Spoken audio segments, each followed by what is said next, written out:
আসসালামু আলাইকুম, কেমন আছেন সবাই? আশা করি ভালো আছেন। আলহামদুলিল্লাহ আমিও ভালো আছি। নতুন একটি ভিডিও নিয়ে হাজির হয়েছি। তো আজকে আপনাদেরকে আমি রান্না করে দেখাবো কাচ্চি বিরিয়ানির একটা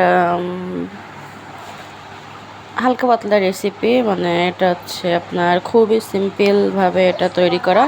তো আমি কিন্তু এখানে মাংসের ভিতরে টক দই, লবণ এবং বিরিয়ানি মশলা, এখানে কাঁচা পেঁয়াজ, কাঁচা রসুন এবং কাঁচা মরিচ দিয়ে ভালো করে এটা হচ্ছে মাখিয়ে নিব।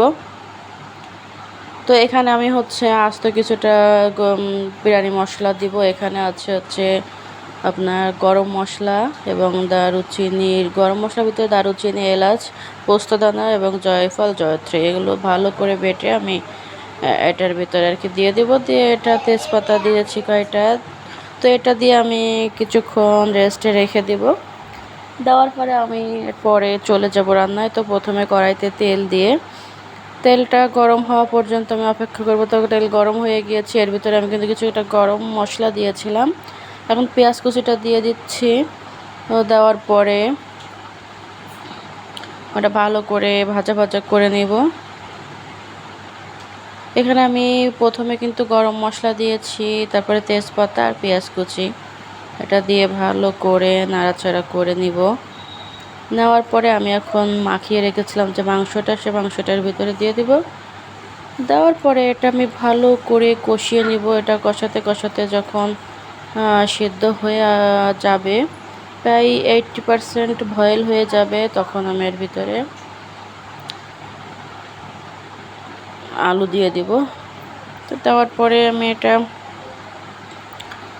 ভালো করে সেদ্ধ করে নেব। এটা কিন্তু আমি হচ্ছে যে অনেকেই বিরিয়ানি যখন রান্না করে মানে ভাতটা আগে রান্না করে নেয়, তারপরে সঙ্গে মিক্সড করে, কিন্তু আমি সেটা করব না। আমি একসঙ্গে দিয়েই মিক্সড করব। এখানে আলু দেখে আবার অনেকে অনেক কিছু বলতে পারেন। আলু দিয়েছি এ কারণে বাসায় বাচ্চা যা আছে, বাচ্চা কাচ্চারা আলুটাই বেশি পছন্দ করে। আর যেহেতু এটা মিষ্টি মিষ্টি লাগবে আলু, তো এই আলুটা সবারই খেতে পছন্দ, সেজন্য আলুটা একটু বেশি পরিমাণে দিয়েছি। তো যাই হোক, এখন আমার সেদ্ধ হয়ে গেছে। এখন কিন্তু আমি ধুয়ে রেখেছিলাম সে চাউলগুলো এখন দিয়ে দিব।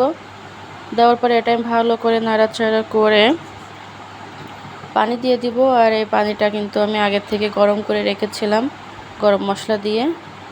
তো এই যে আমার পানি দেওয়া হয়ে গিয়েছে। তো আমি এখন কিছুক্ষণ অপেক্ষা করব। করার পরে এর ভিতরে সামান্য একটু ঘি দিব। ঘিটাও কিন্তু আমার নিজের হাতে তৈরি। এই ভিডিওটাও আমার পেজে এবং আমার চ্যানেলে দুটোই দেওয়া আছে। তো আমার ভিডিও যদি আপনাদের ভালো লাগে তাহলে অবশ্যই লাইক, কমেন্ট, শেয়ার করে আমার পাশে থাকবেন এবং চ্যানেলটি সাবস্ক্রাইব করবেন। তো এভাবে আমি রেখে দিব। রেখে দেওয়ার পরে এটা কিন্তু আমি দমে রেখে দেব। এর ভিতরে হয়ে যাবে। এটা করে খুবই সিম্পলভাবে এটা তৈরি। তো আপনারা সবাই ভালো থাকবেন। এই যে আমার মেয়ে খাচ্ছে, তখন আমি একটু ভিডিও করে নিয়েছিলাম।